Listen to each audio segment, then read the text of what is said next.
சென்னை விமான நிலையத்திற்கு வெடிகுண்டு மிரட்டல் விடுக்கப்பட்டதால் பரபரப்பு ஏற்பட்டிருக்கிறது. கூடுதல் விவரங்களை எமது செய்தியாளர் கசாலி வழங்க கேட்கலாம். வணக்கம் கசாலி, உங்களுடைய தகவல் என பதிவு பண்ணுங்க. சென்னை மீனம்பாக்கம் விமான நிலைய மேலாளர் அறைக்கு நேற்று நள்ளிரவு ஒரு மர்ம இமெயில் வந்தது. அதில் சென்னை விமான நிலையத்தில் வெடிகுண்டு வைக்கப்பட்டதால் அது எந்த நேரத்தில் வெடிக்கும் என்றும் குறிப்பிட்டிருந்தது. இதையடுத்து விமான நிலைய பாதுகாப்பு ஆலோசனை அவசர கூட்டம் நடந்தது. இதில் விமான நிலைய அதிகாரிகள் மற்றும் பாதுகாப்பு பிரிவு மற்றும் போலீசார், உளவுத்துறையினர் கொண்ட பாதுகாப்பு குழுவினர் தீவிரமாக ஆலோசனை செய்தார்கள். அதன் பிறகு சென்னை விமான நிலையத்தில் உள்ள அனைத்து பகுதிகளிலும் சோதனை நடத்தப்பட்டதில் வெடிகுண்டு எதிரும் உள்ள இது வழக்கமாக வரும் புரளி என்று தெரிய வந்திருந்தது. இருந்தாலும் பயணிகள் பாதுகாப்பு சோதனைகள் நடக்கும் இடங்களில் கூடுதல் பாதுகாப்பு ஏற்பாடுகள் செய்யப்பட்டிருக்கின்றன. ஸ்கேனிங் செய்யப்பகுதிகளில் தாங்களாகவே தங்கள் பெல்ட் மற்றும் ஜாக்கெட்டுகள் மற்றும் காலணிகளை கழற்றி சோதனைக்கு ஒத்துழைக்க வேண்டும் என்றும் அதிகாரிகள் கூறினர்.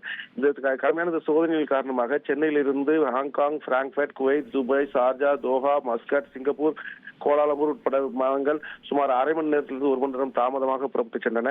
மேலும் பயணிகளுக்கு கூடுதல் சோதனைகள் நடத்துவதால் தாமதங்களை தவிர்க்க பயணிகள் பாதுகாப்பு நலன் கருதி என்னென்ன உடைமைகள் எடுத்து வருகிறோம், என்னென்ன உடைமைகள் எடுத்து செல்லக்கூடாது என்ற அறிவுரைகளை கேட்டு அதன்படி செயல்படுத்துமாறும் விமான நிலைய ஆணையகம் கோரிக்கை வைத்திருக்கிறது.